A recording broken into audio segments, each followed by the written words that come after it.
First, good afternoon, everyone. It's a pleasure to have you here today for this workshop about budget. So what we will be doing today, so first, as you know, we will have an overview of a different aspect, what we need to consider in the budget, and then we will go into more details during the second hour. So, but before starting, what we will do, we can maybe introduce each of you. You can give your name and your department so we know who you are. So we can start by you. Hi everyone, my name is Shen. I'm from the Computer Engineering Department. I'm the first year assistant professor. Hi, Phil Heller, CS Department, first year assistant professor. Hi, Arvind Lumba. I'm in School of Global Innovation Leadership and College of Business. I teach medical product development, hence the reason for this class. And I'm full professor. Matthew Johnston, and I'm second year assistant professor in mathematics. Charlie from Communications, also first year assistant professor. Ron Jensen from Kinesiology Department, also same first year. David Anastasio, first year assistant professor in computer engineering. And Mohammed Badawi, third year assistant professor in electrical engineering. I am Francesca Cavaro. I'm a first year assistant professor in aviation. I'm Catalina Botica. I'm the second year assistant professor in computer science. I'm Kimi, third year assistant professor in physical education. Asad Kitsuke from Kinesiology, Department of Kinesiology. I'm an associate professor. Okay. Hi, my name is Mei. I'm a professor in the Department of Education Leadership in the College of Education, prepare future aspiring school leaders. Perfect. And for the presenters who are here today, so we have Michelle. Hi, I'm Michelle Vaccaro. I'm Senior Sponsored Programs Manager at the Research Foundation. We also have Paul. And I'm Paul McNamara. I work at the University Advancement in the Tower Foundation. We'll refer to the Research Foundation, Tower Foundation. I work in corporate foundation relations. Dr. Ruth, how are you? We just did. I'm sorry to put you on the spot. But we just did introductions, but this is Ruth Wilson. Ruth Wilson. Studies. Delighted to be here. And we also have Brenda. Oh, I'm Brenda Swan. I am the Manager of Information Services at the Research Foundation. And I am Gilles Muller, the Associate Dean of Research from the Office of Research. Unfortunately, today, the person who couldn't make it because of another commitment, it's Amy Dandrelli that you know because you are in contact with her for all the information. And she is the UGA, the University Graduate Academy Director. So those are today the presenters and who will be working with you during this workshop. So what are we going to do today? So first, as I said, we are talking about the budget. So we will go about why there is a purpose of a budget. Then we will look into the different components that we have in a budget, and we will look at some examples and tools, or you can determine what's important for making your budget. So the first point, why do we need to have a budget? So usually when you look at an idea, as some of you came at the last workshop, you have an idea and now you want to fund it because you want to perform or conduct your activities. And that's the reason why what you want is to find a funding source to help you to do that. And by doing that, before you need to have an idea, what do I need in terms of the resources, financially or not, or other resources that you may need. And in fact, when you remember the grant proposal lifecycle, you can see here you generate your idea, you have the funding, then you develop and submit your proposal. There is the award negotiation, the award setup, managing your project, closing out your project. So we are more or less in this area because before you can write a proposal to a funder, you need to have an idea what's the scope of the funds that you need. And that's the purpose of today's workshop. So first, what is a budget? So when you look at that, typically in a grant proposal, we have different components. or you have, as you may know, the project narrative. This is where you will describe your ideas and your goals, aims, what you want to achieve. For doing that, as I said, you need the budget, and then you have other forms that are included in a grant proposal. For instance, of forms, there is the biosketch. You can have the equipment or the facilities, resources that you need, and other forms needed. But today, what we will focus on is the budget.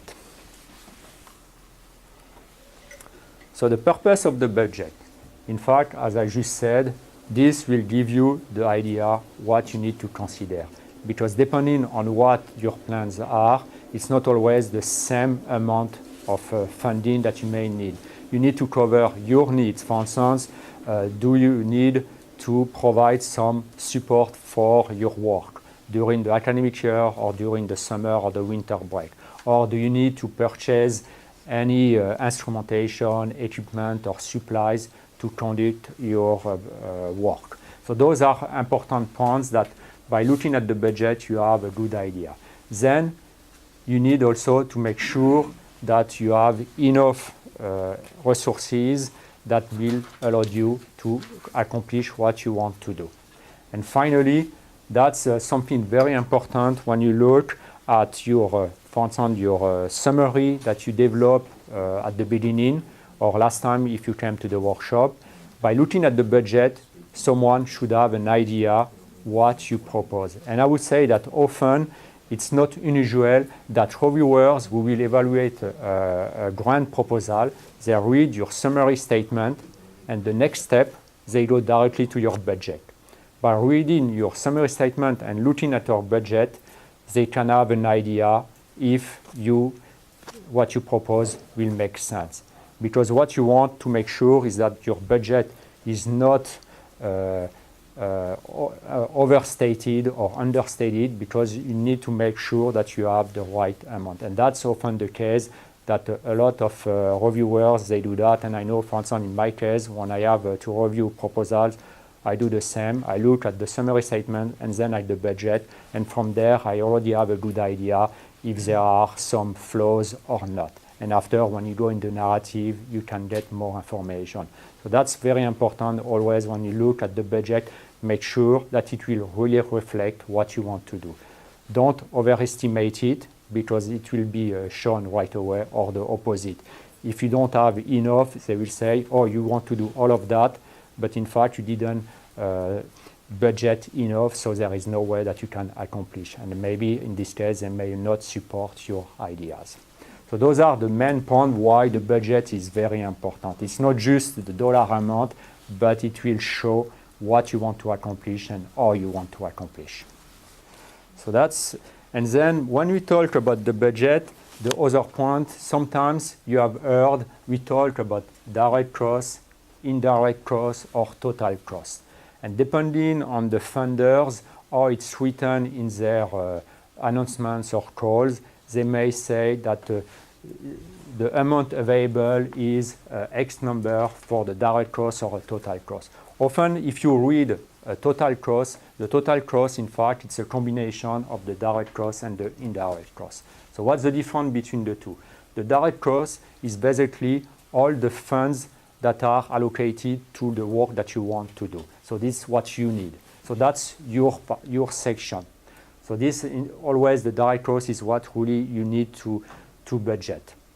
The indirect cost is the rest, because you work at the university, you use the facilities, the light, electricity, the water, all of that. In fact, it's budgeted in most of the grants, and this is where, for instance, if you work with the Research Foundation or the Tower Foundation, they will help you to determine those indirect costs. There are different ways we look at that, and we will go into the details a little later. But what's important at that level is that you need to consider that we always talk about the direct cost. This is related to you, and the indirect cost, it's more towards the university, the use of the facility and other aspects of running a grant proposal. Yes? So then can I assume that the indirect cost is what the university is just taking the money? So in fact, it's Yes and no. It's not just a simple answer like that, but it's true. It's this money in indirect costs, you don't get it directly. It's to manage your operation, to make sure that you can do everything. And Michelle will go into those details a little later. So we will go back to this point because we want to explain a little why we have indirect costs and how we calculate them. So I think now I will let Paul, who is the next one, to talk about the next section. Okay, so these are the direct costs. And also, when Michelle talks about indirect, I'm just going to mention the Research Foundation, the Tower Foundation address indirect costs differently. So when we come back to that, it'll answer your question more fully. So just a couple of generic things about a budget. The main thing you're asking for is money. And so while I'm sure the merit of your work, everybody would agree with is probably very valuable, what you're asking for and what they're approving is dollars. That's why the budget is a huge deal, because there's got to be a correlative between what you're asking for and what you're doing. And then on the post-award side, we're not going to talk a lot about that today, but Michelle and I work on the pre-award side. That's developing the proposal and submitting it. Once you get it, there's a whole post-award side to it, which is managing the grant. And you work with, at the Research Foundation and at Tower Foundation, what's called a post-award analyst. And they help you hire graduate students, do subcontracts, submit travel requisitions, everything on here that you have to do. So it's really important that you really understand the budget. She and I, or the respective sponsor programs manager, will actually do the budget. So you don't have to worry about it that much. And there's a lot of information here today. So we'll handle that, but this workshop, and in general, it's good to have a sense of what these costs are for, where they come from, what the justification is for them, so that you can understand the vernacular in which we work. And so we hold your hand through the entire process. We do all the calculations for you. The reason that we do this workshop and this exercise at the end is so you have a sense of doing it. The better you can understand the budget, and I think Michelle would agree with this. I've been doing this 16 years, and you've been doing it 11, 12 years. The faculty who understand budgets better tend to actually get better grants, and they manage their projects better over a period of time. Because managing the project is a whole different experience in and of itself. And then you become a budget manager because you're overseeing what's happening, or if you're a co-PI, et cetera. So the main thing you're asking for, and this varies system to system. So we're in the CSU system. Some universities, some federal agencies, and I can talk a little bit about this. I used to work at the Research Foundation, so I understand the federal mindset. And just so you know, the Research Foundation does primarily public money, which is city, county, state, federal. Tower Foundation does philanthropy, which is corporations, foundations, and individual giving. It turns out that foundations, the mechanism in which foundations give their philanthropy is through a grant. So the mechanics of it and the format of it and the form of it look exactly the same, almost exactly the same as a federal grant. But some federal agencies don't allow certain things in personnel, but predominantly that's what you're asking for. And what you're asking for is your time. And that's really what this means. And there's 3 different forms of time. We'll come back to that. And then there's fringe benefits depending on the kind of time that you're asking for.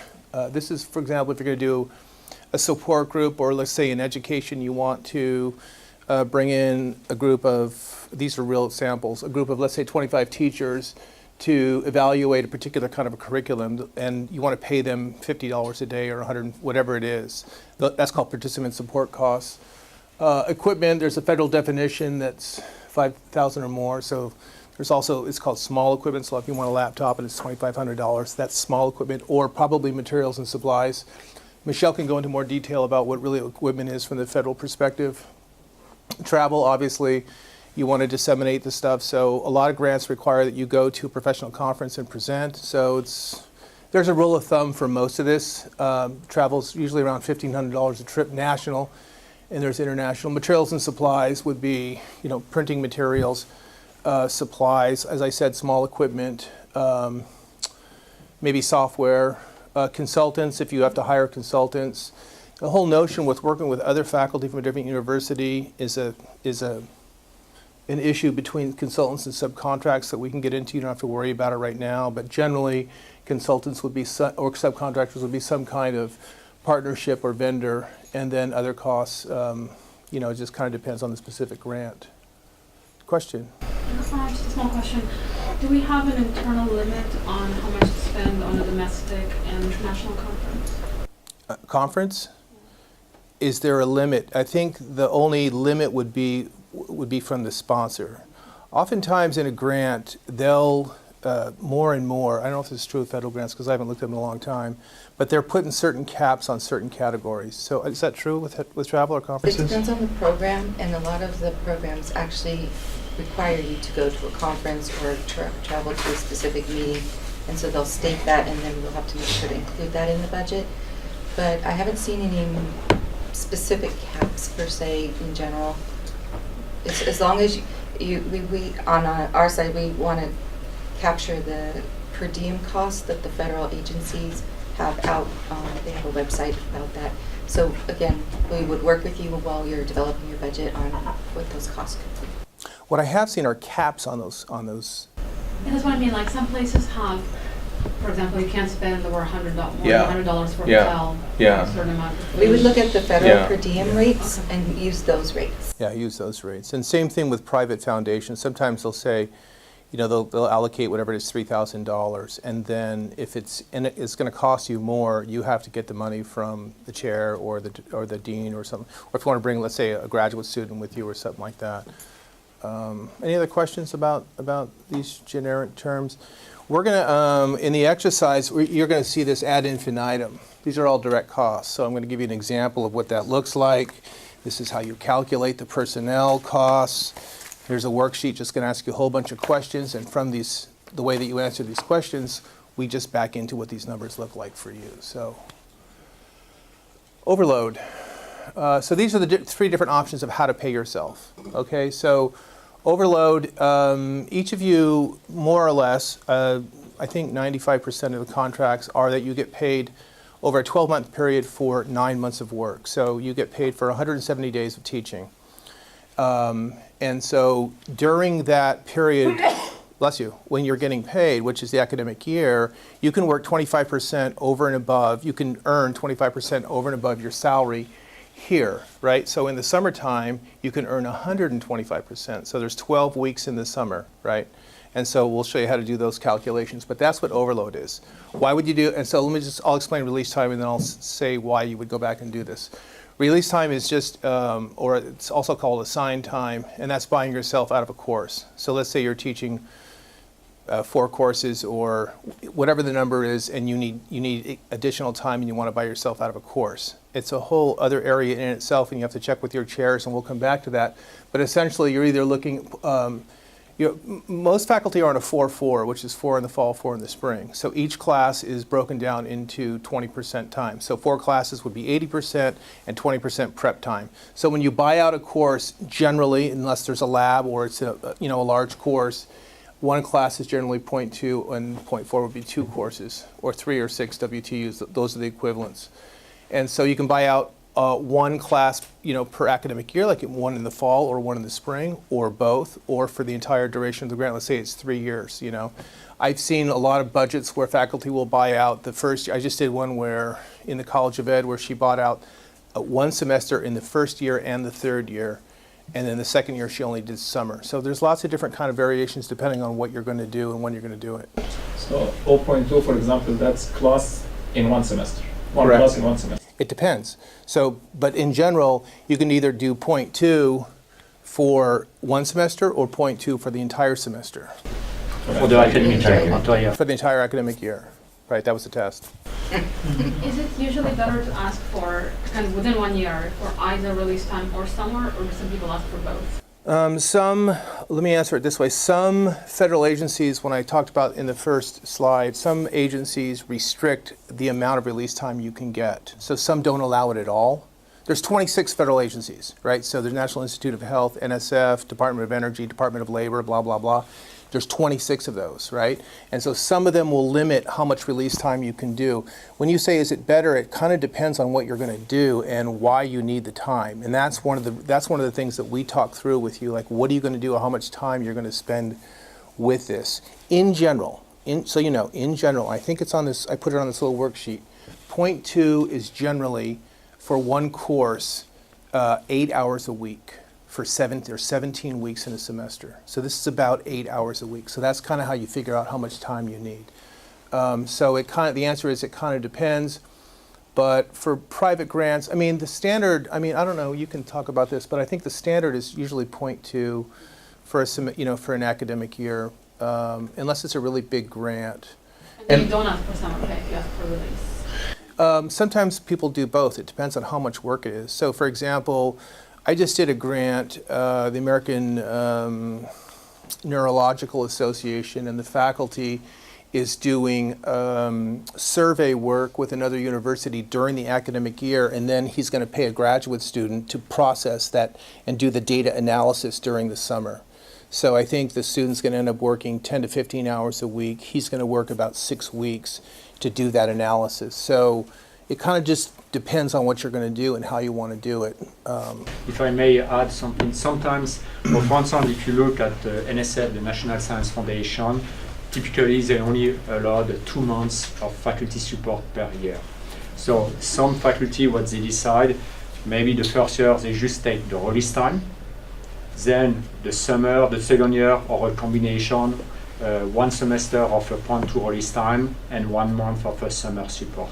So it really depends on how you want to do your work. When do you need to do your work?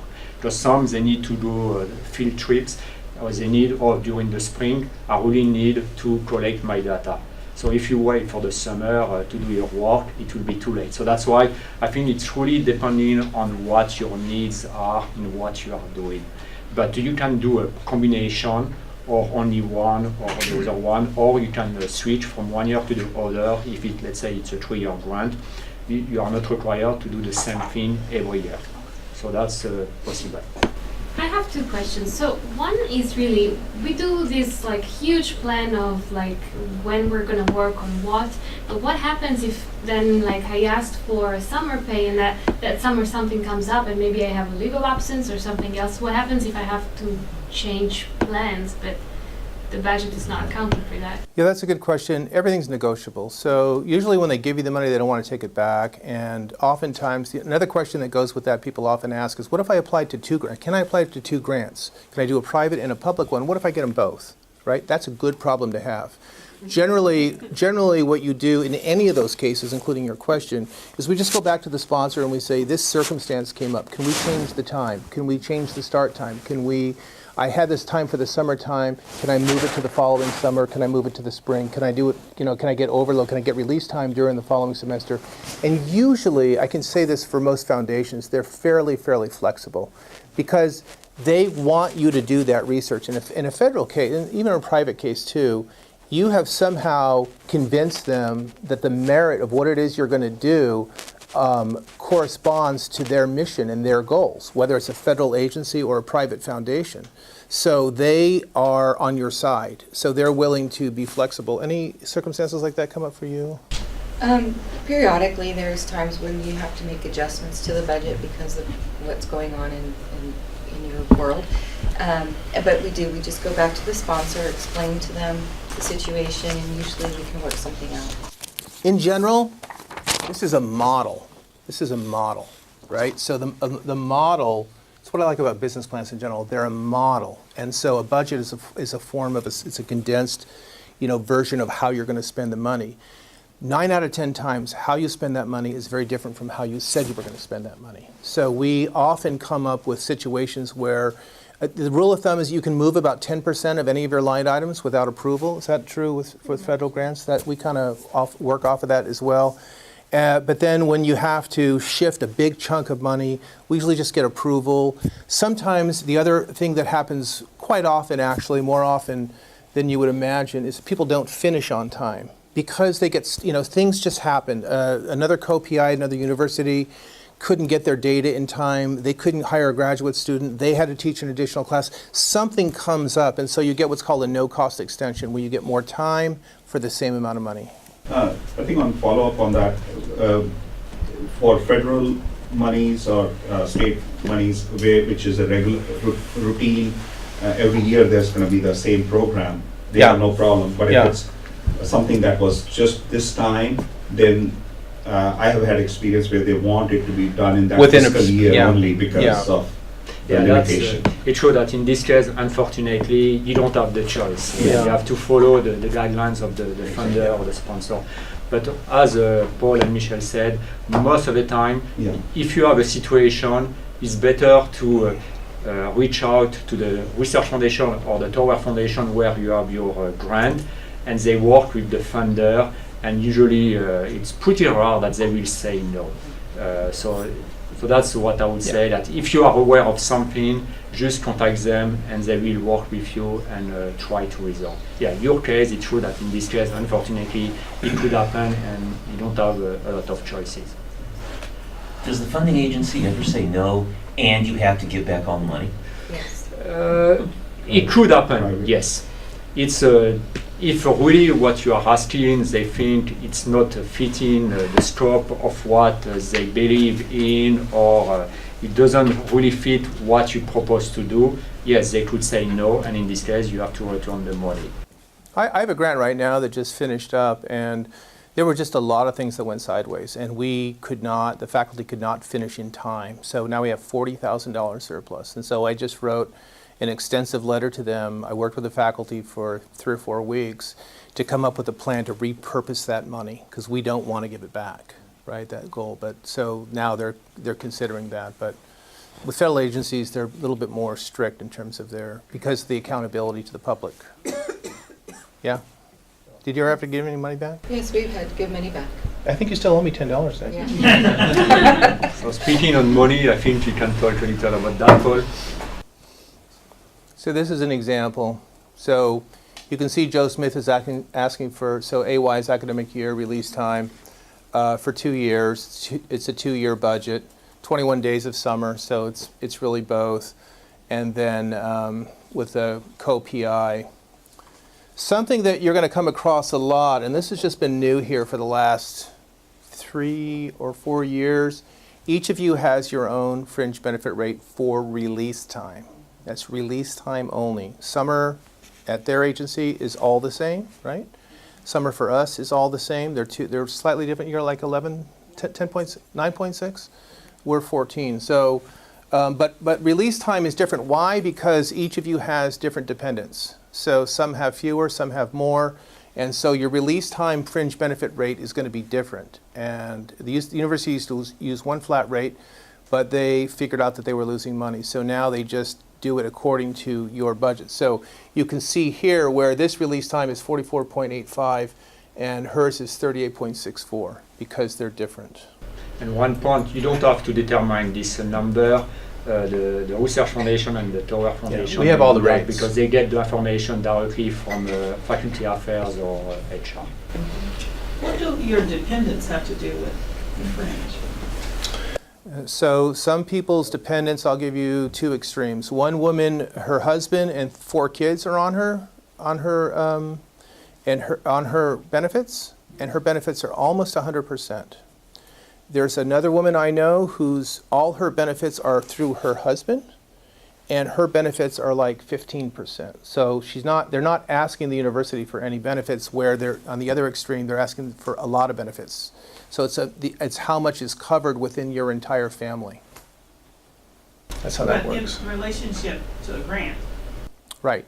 So when you ask for money, what you're doing is with release time here, this is how mechanically what happens. You ask, let's say, National Science Foundation for the money, they send it to the university gives it to Faculty Affairs because they're paying you. You teach, instead of 4 classes, 3 classes, you get the same amount of money. We reimburse Faculty Affairs, right, for that amount of money. So Faculty Affairs says, well, how much was Mr. Smith earning? Mr. Smith was earning this much and this much benefits, because we have to reimburse them all the money. Because it costs Faculty Affairs this amount of money in benefits plus this base amount. Does that answer your question? So we reimburse them for all of your time. So when you get paid, you get paid a base amount plus you get paid benefits. It's a full package, right? That's what the state is actually allocating for you. It's your base amount plus the benefits. So you don't work more than full-time No. in terms of salary, or in theory, not even. Only if you're going to do overload. So it makes sense to try to schedule your projects like during the summer when you don't usually work. Unless, for example, let's say somebody comes and they want to give you $1,000 to do some bit of research on the diaspora, since I know your work, and they want you to do a higher graduate student. You're like, okay, well, this is going to take about 40 hours. I'm going to oversee this. I'm going to charge $1,000. You would charge $1,000. You would oversee the graduate student. You'd help do the evaluation, maybe submit a paper, whatever it is, and that $1,000 would be overload during the year. So, yeah, you're working more than you would normally do because it's outside of your teaching time. So that's what overload is. It's over and above your normal teaching time. Thank you. So I think we can move into okay. the indirect costs. So, everything Paul said, ditto. But the indirect costs, which actually the Research Foundation refers to as F&A, or Facilities and Administrative Costs. And as Gilles alluded to earlier, these are the costs that are not necessarily directly related to your doing your research, but are also factored into the management of doing your research. So the cost of the facilities usage at the university, the electricity, the water, the janitors, and the same with the services that the foundation provides for your project, because we actually are the appointed fiscal and administrative agent for the university for external funds from federal agencies. And so we help manage that, because you obviously aren't going to be able to do the HR and the payroll and all that kind of stuff. So we have a full service, and that some of that cost goes to pay for that service. And so that's what basically the F&A costs are. There are different levels of the F&A rates that we would charge on top of the direct costs, and that's determined based on where you're going to perform your project. So if we're going to do an on-campus project, there are certain rates for that. So if it's for training or instruction, it's expected, the university is expecting that you're going to be utilizing more classrooms or more lab space. So the cost is the highest at 55.2%. If it's basic on-campus research, you're just going to use your own lab, your office space, we charge 44.5%, and that's pretty much, I'd say, a good 80% of what we're doing. On-campus other would be anything that's not instruction or research. Can't quite categorize it. It goes into that category. Very rarely do I see other, but it has happened. And then there's the off-campus rate, which is for all of the different types. It's 26%. These rates are fixed. They are actually negotiated and approved with the Department of Health and Human Services so that we can apply that to all of our federal yes. How do we classify on or off campus? Well, I'm actually getting there. So, but I'm trying to say is these rates are actually fixed. They're good for a period of 5 years, and we actually write a proposal and we submit it to the federal agency, and they approve these rates for us to use for a period of time on all of the federal proposals we submit. So to determine, and also once we determine what rate to use, it's for the entire project. We can't mix the rates. We don't split the rates. It's only one rate for the entire project. So how do you determine what rate to use? That's when your sponsored programs manager will talk to you and ask you about that. Where are you going to be performing the project? Where are you going to carry out all of the tasks? So some people say, oh, I'm just going to use my lab. We're going to do it right here. It's very clear it's on campus. Some people, I work with Department of Meteorology and College of Science, and a lot of them have field work. So they're out traveling and doing their research out in the field. So I ask, are you going to also be using campus facilities? And some say yes, some say no, everything's going to be out in the field. So if it's 50% or more of the work where you're performing, what resources you're using are going to be outside of the campus facilities, then we use the off-campus rate. If 50% or more of the work is going to be on campus, then we use the on-campus rate. There are cases where it's kind of both, so that's when the people who are reviewing the proposal while it's routing will come into play. A lot of times we'll try to best help you choose what it is, but we may determine it's off campus, but during the routing process, when it gets to Josie La Rochelle, who's the AVP of Finance, and Pam Stacks, they may look at it and say, they're using a lot of equipment out in the field and they're using some more resources, so I think it should really be on campus.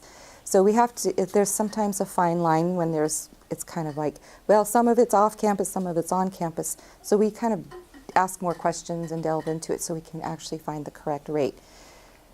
And the reason for that is because whatever your project uses, the university will charge us. So we have to pay the university back for those costs. And we have to make sure we have enough of those funding to do that. Because if it costs, $200,000 to do your project because you use this equipment and this lab and this, these resources, and we only brought in $100,000 of F&A, then we're going to have, and we still have to pay $200,000. So we're going to be short. So we have to make sure to be very careful about what rates we're going to use and how they're determined. Yes. Yeah, I was just wondering, in education, we often collaborate, say, with the school districts or school. Do they charge F&A if we write something together? Or so you're talking about like a possible collaboration, or a subaward situation where we're taking. Okay, so while we're working with you on the budget, we determine how those organizations should be included in your budget. If it's going to be a subaward where we get the money to us and then we flow down some money to them, the subawards are on the other direct costs line in your budget, and the rate agreement we have with the Department of Health and Human Services says you can charge up to you can charge your F&A on the first $25,000 of a subaward for the life of the project. So if we're going to give them $50,000 to work on the project with us, we'll charge our rate on the first $25,000, but we won't charge it on the remaining amount. That's only on the subawards. Yes. I would say that those are questions that if you are in this situation, they work with you and they will explain you what you can do. So you don't have to worry what I should do or not, because that's why they are here. So because sometimes it could be complicated, but at the end they do the budget for you, you work with them, and you have whatever is needed. So just that because what Michelle is explaining, it's a little more complicated than the regular rate that you may consider. But yeah, it's possible, so there are different regulations that we need to follow. And also, when you have your proposal written so you can understand what it is you need for your project, we'll look at that as well, and we'll start asking you questions. And the reason we're asking the questions is to help determine the best budget for your project too. You had a question? So the question that I had is that these rates are not like small percentages, they're big numbers. So if your grant and the money you're asking, it's a lot of money, then it's going to be a big sum that might put you in a situation where the agency is like, oh wow, this is a lot of money from like a smaller institution or things like that. And generally when you have like bigger grants, I'm assuming that part of that huge costs are costs of big equipment.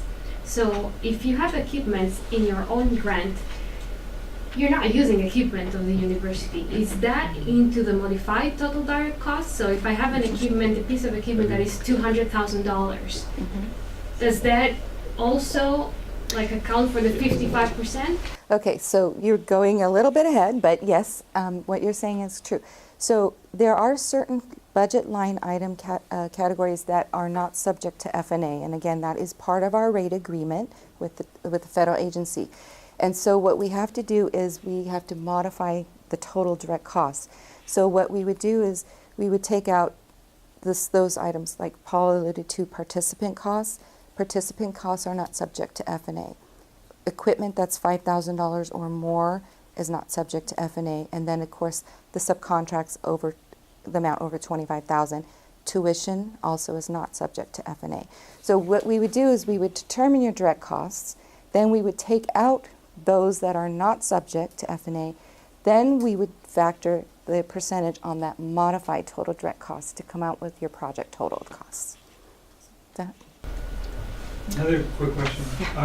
So I know some agencies won't allow any indirect cost, or maybe they'll have a much smaller percentage, say Yes. at most 10%. Yes, and that is not uncommon.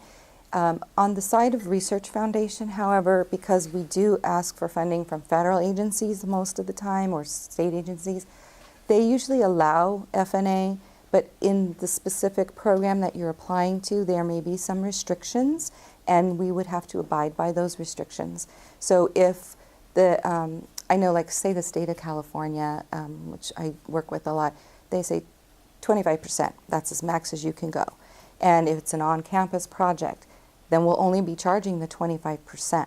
However, the cost of doing your projects still stay what they are, and so sometimes your F&A is not going to cover those costs, and there's a whole complicated mess about how to figure that out, and not to worry for you to submit a proposal, but those costs still have to get covered through the F&A pool. And if you ever want to know any more about that, call me. I will be happy to explain. But those costs still incur, and they will have to be covered somehow, and there is a way to do that. But yes, we would abide by what the agency says. So we call that a mandatory rate. And so again, it's not a negotiated rate. However, it's a stated rate because it's their policy. So we would do that. In the Research Foundation, we usually don't do many proposals with no F&A, but we have. If it's for the greater good, we look at the cost. And again, this is going through everyone who's reviewing your proposal during the routing. They look at it and determine whether it's the investment they're making to say this is a good project, this is going to provide a bigger impact, so it's worth it. Can you just go back to the previous Yeah. slide? So, one more. So right here where it says tower fees, so in terms of indirect costs for us, we don't call it, an indirect cost is a federal term, right? Facilities Administration is a federal term, and as she said, it's sanctioned by Department of Health and Human Services. The tower charges a fee because most foundations, the cap is usually 10%. This many maybe as 15%, but usually it's 10%, and oftentimes it's none. Well, corporations, they tend not to allow it at all. The idea being that since it's philanthropy, they want at least 90% of the money to go to the recipient for the purpose. So why we both have a routing form that you sign and it gets institutional signatures, we use something very similar. So for indirect costs, we usually put whatever that limit is. But for example, Department of Ed, I think is still 8%. Yeah, That's correct. There's a lot of them that are set at a certain amount, and we already know this. But because the project, what you're doing it's a big impact. It's worth the investment because it's really an investment on all our parts. Quick question. Sure. How do our F&A fees compare to, say, R1 shops like Stanford or UC? Actually, our rates are almost half less than what Stanford is. UC I think 64, Stanford 71. Yeah, they're like high. We are actually pretty average if you look across the CSU. We You have have pretty some good rates. universities, they are in the high 70s, or Yeah. it depends, it varies a lot. But I would say that, for us it's around 50%, but it's not uncommon to see other universities with a much higher rates. So if someone submits a proposal from Stanford that's identical to mine, are the funders likely to say, well, we can get it done cheaper at San Jose State? No, there is one thing. If you remember what I said at the beginning, it depends how it's written in the call of the funder. If they say the direct cost amount is whatever, the indirect cost will be added. It doesn't count towards that. But some of them, and it's possible that they will say the total cost. In this case, what you just explained will make a difference if, for instance, you are at San Jose State and somewhere else where the rate is much higher. But most of them, I would say, it's often that they mention direct cost. So let me just address something that you just brought up. So if you're going to compare an R1 to San Jose State, you can get it cheaper here, right? But the federal agency also knows at Stanford you can get access to a linear accelerator and all this other equipment too. So oftentimes, and we've heard this argument a lot, right? So a lot of these R1 institutions have much more infrastructure support for research. Like the expectation is, if the agency gives you X amount, the university is going to kick in X amount. That's a given at an R1. It's not true here. And so they tend to know that as well. That's what starts to separate us apart. So it's more than just, the base cost. And throw that in there. Just to let you know, MIT takes 35%, by the way. 35. 35. That's nice. Now, I couldn't get in. I think 35 was something like. So we need to move. just real quick, another part of the F&A costs that that I think a lot of faculty have misconceptions about is the fact that, I don't know if MIT has this, but, those costs are supporting the Research Foundation's existence to help do all this with you. So we are not supplemented by the state. We're not a state-funded agency. We pull our operating costs out of the F&A. So that's part of that cost. So my job, the post-award, the HR, everybody, that's how the cost, part of the cost of managing your project. Okay, so striking the right balance. So very important, be cost effective and be realistic. As Gilles had alluded to earlier, you want to make sure that your budget fits your project. And the reviewer will know it right away if you've inflated costs and stuff, because what we have to do is prepare a justification for your budget, and that actually ties your narrative to your budget detail, and it should be consistent and it should be comprehensive and make sense. So if you're saying, I need 10 grad students and I need this equipment and this travel and so on, if you can't justify those costs, it's going to be apparent, and then you probably won't get a good review for that. You want to make sure that what it is that you're doing and how you budget it is going to make sense. So I always ask, write your proposal down, put everything you need to do, and then tell me exactly what you think you need for the budget. Then let's put those things together and then look at them and compare them. Do you really need 40% release time? Maybe you could actually do it with 20. Do you need to do most of the work, or should you hire a postdoc, which would be a lot cheaper? Maybe you need more grad students or something. And a lot of people inflate things where travel is concerned and materials and supplies. And when we do the justification, we ask you to list out what are those supplies and what are you going to use them for, and why do you need to have them in the budget, because you don't actually have those resources available already. So this is where we want to make sure everything matches up.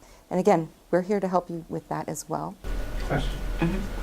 You just mentioned hiring a postdoc, so yes. Triggered a thought. So what are salaries we can give to, say, a postdoc or a student that we want to hire? How do we find out that information? For students, I'll answer that quickly. Students can get paid at the minimum wage, and currently in San Jose, I think that's $10.30 an hour. We work with our HR department to determine the correct range for students.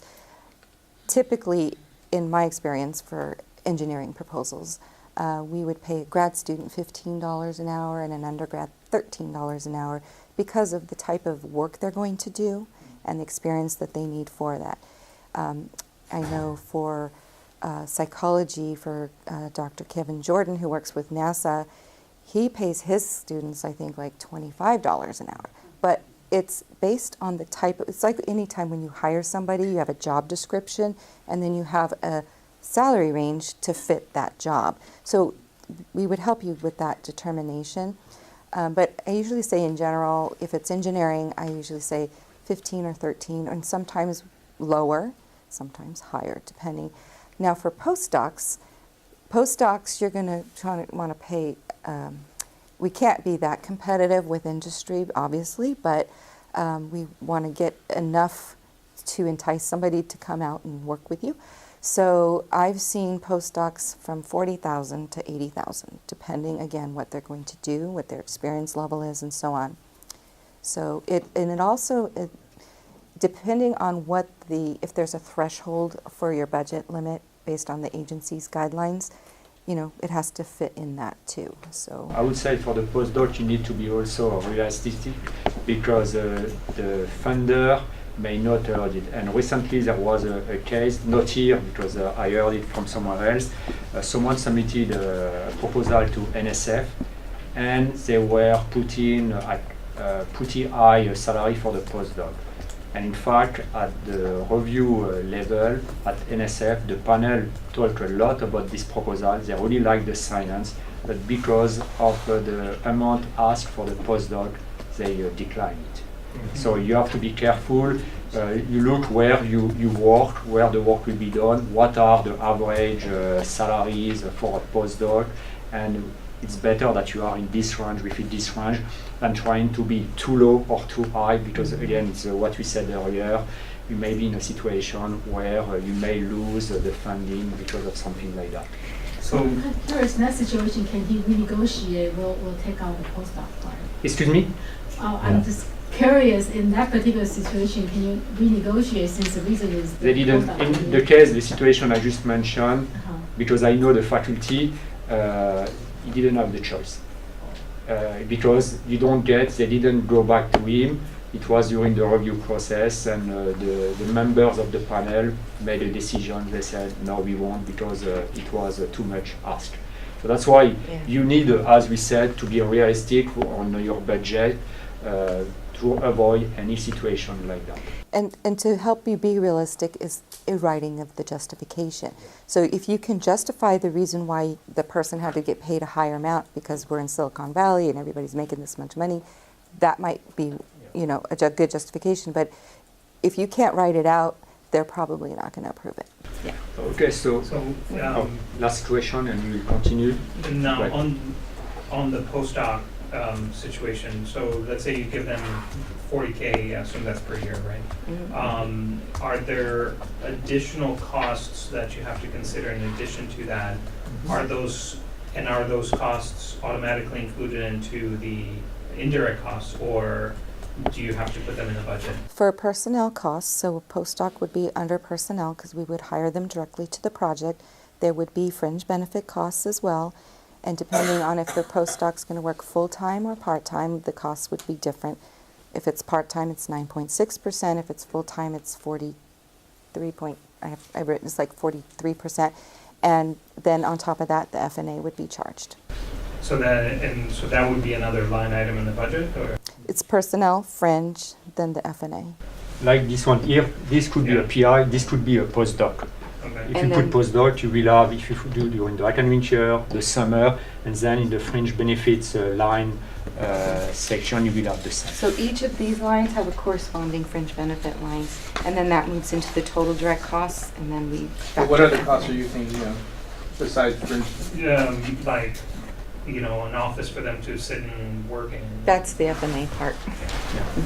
Just a quick question. So you mentioned that student you can pay for like $13, $15 an hour. But what if you want to give them a stipend?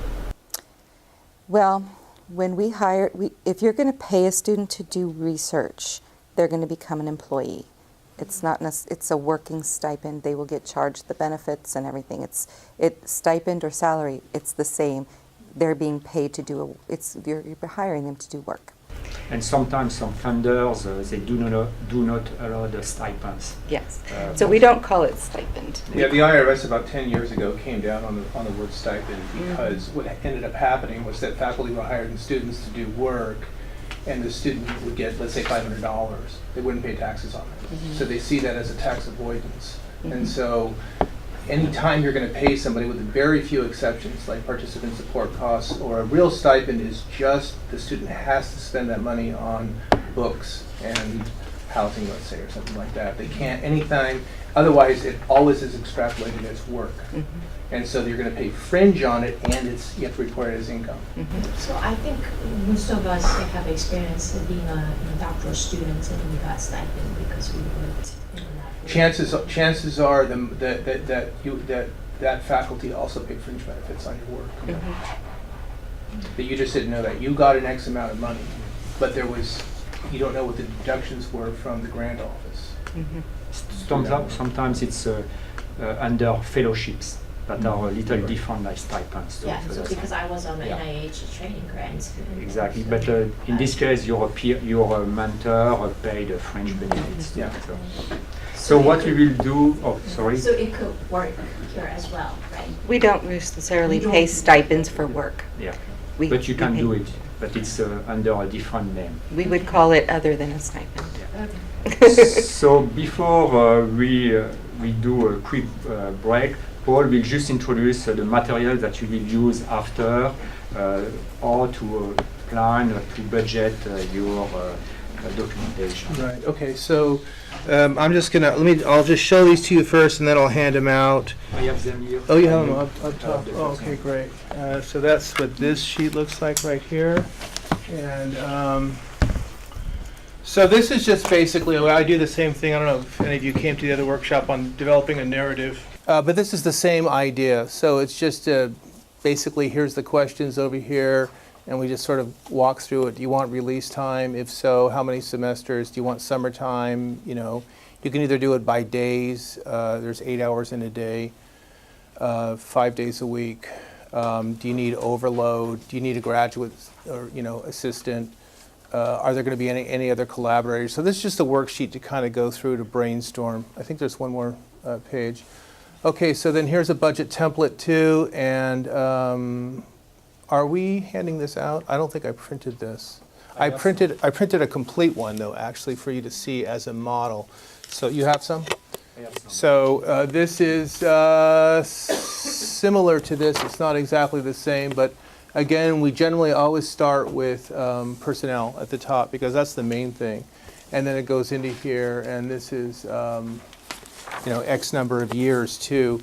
And you don't have to complete all these today. Go to the next one. So here's the justification, and again, this is just a narrative description of what it is you're going to do. I actually have another one I'll have Amy send to you or Jill send to you, budget justification. I use it for private foundations because oftentimes they don't provide a template, and it's a table. So it says, and it has the amount over here, so Dr. So-and-so will, get 20%, and then what they're going to actually do in that. We do have a budget justification here that looks more like a federal model, and I think this is from you guys too. So we'll hand this out, and it's just a narrative form. This is kind of a standard federal model here, and it just talks about what you're going to do. It doesn't have to be very extensive, but they kind of want to know what the rate is and how, the number of hours, et cetera. Any other templates up there? So that's it. So I have one that we did not prepare for this that I want to give you anyway, and this is a calculations worksheet. So this is how you derive release time, and I've given you the examples in here. So if you have any questions about this, raise your hand. I'll come around. I don't know if we have it up here or not, but it basically takes the monthly rate times 12 times 0.2, and that's your release time for the entire semester. If you want to do it for one semester, it would be times 6 because it's 6 months, right? And this is how to do overload in summer, and what else is on the back here? And then here's just a whole bunch of generic elements. For example, 17 weeks to a semester, one course is 20%. It talks about the percentage of overload, what you can earn, blah, blah, blah. So it's sort of fun facts about budgets. You have a question? Yeah, it's just for the justification. We should keep the division like this. It's not going to be a flow of words. So It is going to be a flow of words. It's going to be a flow of words like this. But it's divided by section. Yes. Divided by section. Yeah.